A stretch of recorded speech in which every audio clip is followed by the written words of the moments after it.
সম্মানিত হাজরিন, আজ আমরা এমন একটা সময় এসে উপস্থিত হয়েছি, মুসলমানদের এক শ্রেণী আব্রাহাম লিঙ্কনের গণতন্ত্রের মাধ্যমে দিন প্রতিষ্ঠা করতে চায়। গণতন্ত্রের মাধ্যমে দিন প্রতিষ্ঠা করতে চায়, মরিয়া হয়ে উঠেছে, পাগলপারা হয়ে উঠেছে।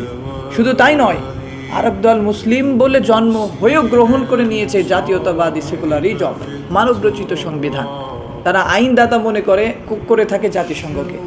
তারা জাতিসংঘকে আইনদাতা মনে করে। তারা যে আইন দেয়, জাতিসংঘ যে আইন তাদেরকে দেয়, সেই আইনকে তারা বাস্তবায়িত করতে চায়, সেই আইনকে তারা মেনে চলতে চায়। সেই আইনই তাদের সর্বোচ্চ আইন। আল্লাহর দেওয়া বিধান তাদের কাছে কোনো আইন নয়।